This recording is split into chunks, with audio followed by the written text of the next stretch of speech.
guys, jumpa kembali bersama Mimin di channel IP Movie. Di video kali ini kita akan kembali melanjutkan bocoran alur cerita Solen 2 episode 90. Yang belum nonton spoiler di bagian pertama bisa cek terlebih dahulu daftar playlist yang ada di channel ini. Tanpa berlama-lama langsung aja kita masuk ke bocoran alur ceritanya. Ini dia, let's check it out.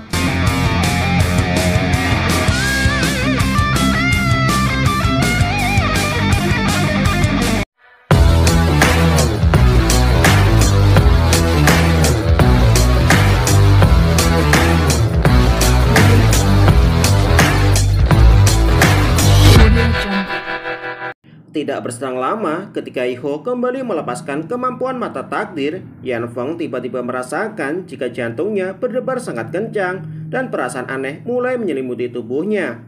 Bahkan membuat pandangan Yan Feng tiba-tiba menjadi sangatlah gelap. Beberapa saat kemudian, ketika mata takdir Iho memancarkan sebuah cahaya yang lebih intens, dan tubuh Wang Dong'er tiba-tiba mengalami perubahan. Sebuah hal mengejutkan tiba-tiba terjadi, di mana seluruh kemampuan cincin roh Yu Hao kemudian bersinar. Sesaat kemudian dua proyeksi Dewi Cahaya langsung menyatu ke dalam tubuhnya, sehingga menciptakan sebuah proyeksi leluhur Dewa Tangsan.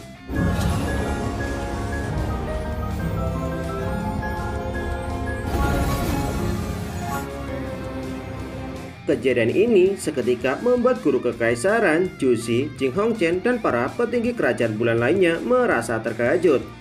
Pasalnya, kejadian seperti ini baru pertama kali mereka lihat selama jalannya pertandingan. Mereka kemudian mempertanyakan apakah sosok orang misterius tersebut benar-benar tercipta dari hasil teknik fusi roh. Secara bersamaan ketika proyeksi Raja Dewa Tangsan menampakkan diri, seluruh arena pertandingan tiba-tiba diselimuti oleh sebuah cahaya surgawi, sehingga membuat naga tulang merasa terkejut dan beranggapan apakah hal ini merupakan sebuah ilusi.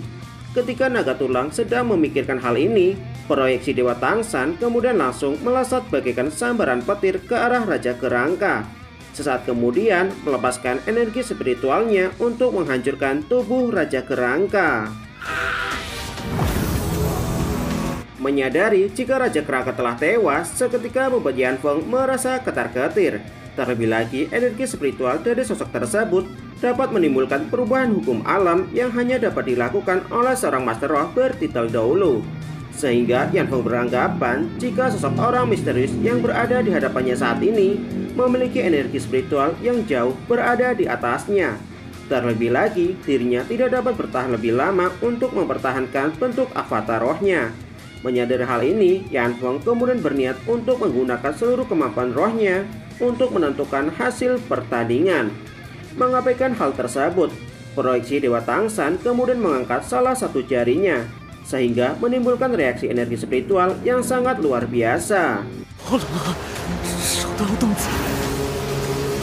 Melihat kejadian ini, seketika membuat Dou Xingzang merasa terkejut. Kekuatan seperti apa yang dimiliki oleh orang tersebut sebenarnya? Apakah dia benar-benar merupakan seorang Master Roh limit Doulu? Bahkan seorang bocah yang memiliki umur belum genap 20 tahun tidak akan memiliki kemampuan seperti ini.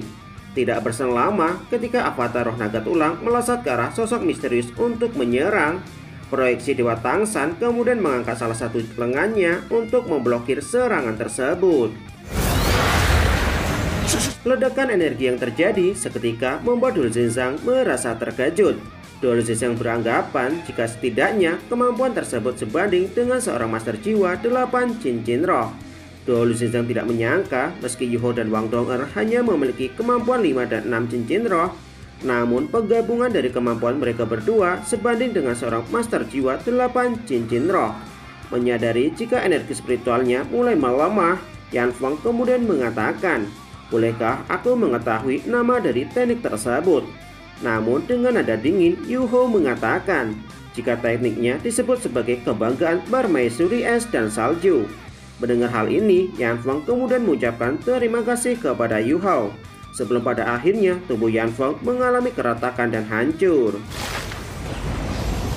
Menyadari jika keempat anggota sekte roh suci telah tewas dibantai, seketika membuat guru kekaisaran sangat marah dan langsung meledakkan energi spiritualnya. Jing Hongchen yang melihat hal ini langsung melangkah maju untuk melindungi Pangeran Sutiandran dan segera mengaktifkan sebuah barel pelindung untuk memblokir aura jahat tersebut. Meskipun Jing Hongchen belum pernah menghadapi guru kekaisaran sebelumnya, namun Jing Hongchen dapat merasakan kemampuan yang dimilikinya sangatlah menakutkan. Melihat kejadian ini, seorang wanita dari sekte Roh Suci meminta kepada guru kekaisaran untuk tidak membuat keributan, sehingga guru kekaisaran segera menarik kekuatan jiwanya. Tidak berselang lama, Pangeran Sutiandran kemudian mengatakan jika dirinya akan menyerahkan tim sekte Tang kepada guru kekaisaran, sehingga guru kekaisaran bebas untuk melakukan tindakan apapun yang dia inginkan terhadap sekte Tang. Mendengar hal ini, guru kekaisaran meminta kepada Pangeran Sutiandran untuk mempercayakan hal ini kepadanya. Dirinya berniat untuk mengirimkan seseorang demi bisa menangkap anggota tim sekte Tang. Setelah mengatakan hal ini, guru kekaisaran segera pergi meninggalkan tempat tersebut. Di sisi lain, setelah proyeksi Dewa Tangsan menghilang, Yuho bersama Wang Donger kembali menampakkan diri di atas arena pertandingan. Bahkan Wang Donger terlihat membantu Yuho untuk berdiri dan bertanya, apakah Yuho dalam keadaan baik-baik saja. Yuho mengatakan jika Donger tidak perlu khawatir. Yuho mengatakan jika dirinya dalam keadaan baik-baik saja. Namun Yuho tidak bisa menyembunyikan kegembiraan yang tersimpan di wajahnya, di mana mereka telah berhasil memenangkan kompetisi. Mendengar hal ini, Wang Donger kemudian mengangguk dan membenarkan ucapan tersebut. Yuho menyadari meski keenam anggota sekte Tang memiliki perbedaan yang cukup besar ketika menghadapi 4 anggota sekte Roh Suci, namun kemenangan yang mereka dapatkan berkaitan erat dengan pengorbanan BB dalam pertandingan pertama individu. Selain BB berhasil mengalahkan 2 anggota sekte Roh Suci, BB juga telah berhasil membuat Tang Ya kembali mengingat sebagian dari ingatannya. Sementara itu, di dalam pertandingan tim, berkat adanya teknik pemindahan tubuh Xuanming yang dimiliki oleh Susansi, serta kerjasama tim yang sangat baik di antara sesama anggota tim sekte Tang, mereka pada akhirnya telah berhasil melenyapkan salah satu anggota sekte Roh Suci ketika pertandingan baru saja dimulai, sehingga mampu menurunkan kemampuan yang dimiliki oleh sekte Roh Suci. Bahkan kemampuan koalisi Eagle yang dimiliki oleh Shushu sangat menguntungkan bagi anggota tim sekte Tang. Berkat adanya teknik tersebut, Shushu mampu menahan Raja Kerangka yang menjadi orang terkuat kedua dalam anggota sekte Roh Suci, sehingga tim sekte Tang hanya perlu mengalahkan 2 anggota dari sekte Roh Suci. Meski Yuho tidak menyangka jika Yan Feng ternyata sangatlah kuat, namun dengan kemampuan atribut es tanpa batas miliknya yang dikombinasikan dengan ledakan es, Yuho pada akhirnya berhasil melenyapkan Lu Genggeng serta mengalahkan Yan Feng. Namun Yuho tidak menyangka demi bisa untuk mengalahkan Yan Feng, dirinya harus menggunakan 5 teknik terkuatnya yang selama ini Yuho sembunyikan. Setelah kembali dari lembah es Yin Yang, Yuho pada akhirnya berhasil membangkitkan roh pelindung kebangkitan kedua. Hanya saja Yuho selama ini telah menyembunyikannya. Tidak berselang lama, Daolu Xinzang kemudian menyatakan jika tim sekte Tang telah berhasil memenangkan pertandingan tim, sehingga dalam pertandingan final nantinya mereka akan menghadapi tim Akademi Shrek. Mendengar hal ini, keenam anggota sekte Tang kemudian saling bergandengan tangan dan mengangkat tangan mereka. Secara bersama dengan hal ini, seluruh penonton kemudian meneriakkan nama sekte Tang. Melihat hal ini, seketika membuat Elder Swan tersenyum dan merasa sangat bangga kepada para muridnya. Menjadikan Yuho sebagai prajurit tertinggi Akademi Shrek merupakan pilihan yang tepat. Yuho pada akhirnya telah tumbuh dewasa setelah beberapa penderitaan yang sebelumnya dia alami. Singkat cerita, setelah seluruh anggota sekte Tang berkumpul dan merayakan kemenangan, Wang Qiuer tiba-tiba menghampiri tim sekte Tang untuk mengucapkan selamat atas kemenangan mereka. Wang Qiuer mengatakan jika sebentar lagi mereka akan bertemu dalam pertandingan final. Meski Yuho sempat merasa terkejut mendengar hal ini, namun dirinya segera berterima kasih kepada Wang Qiuer. Melihat tatapan mata Yuho seketika membuat jantung Wang Qiuer berdebar sangat kencang, sehingga Wang Qiuer segera berbalik dan melambaikan tangannya pergi meninggalkan anggota tim sekte Tang. Setelah kompetisi berakhir, seluruh anggota tim sekte Tang kemudian memutuskan untuk kembali ke dalam Hotel Mingdo. Setelah tiba di kamar mereka masing-masing, Yuho dan Wang Donger segera menyalurkan kekuatan Haudong untuk memulihkan kekuatan jiwa mereka. Sementara itu, Putri Jiu bersama Putri Wena terlihat membicarakan kemenangan tim Sekte Tang. Mereka tidak menyangka jika tim Sekte Tang dapat mengalahkan Sekte Roh Suci.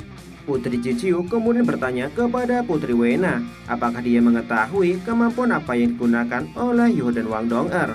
Meski dirinya tidaklah yakin, namun Putri Wena beranggapan jika semua orang dari Sekte Tang memiliki bakat yang sangat luar biasa, sehingga di masa depan mereka semua akan menjadi fondasi kuat bagi Akademi Shrek. Namun dirinya tidaklah mengetahui kenapa mereka tidak mewakili Akademi Shrek dalam pertandingan kali ini. Dengan adanya Wang Qiu'er serta kemampuan yang dimiliki oleh anggota tim Sekte Tang, maka mereka dapat dengan mudah mengalahkan Sekte Roh Suci. Di sisi lain, Pangeran Sutiantran terlihat bertanya kepada salah satu bawahannya, bagaimana dengan persiapan rencana mereka. Bawahan tersebut mengatakan jika mereka telah bersiap sesuai dengan rencana mereka. Para prajurit telah ditugaskan untuk menjaga wilayah bagian utara, selatan, dan timur. Masing-masing wilayah diperkuat oleh seorang insinyur jiwa tingkat 9. Dengan tatapan dingin, Pangeran Sutiantran kembali bertanya, bagaimana dengan wilayah bagian barat? Bawahan tersebut mengatakan jika mereka juga telah bersiap di wilayah bagian barat.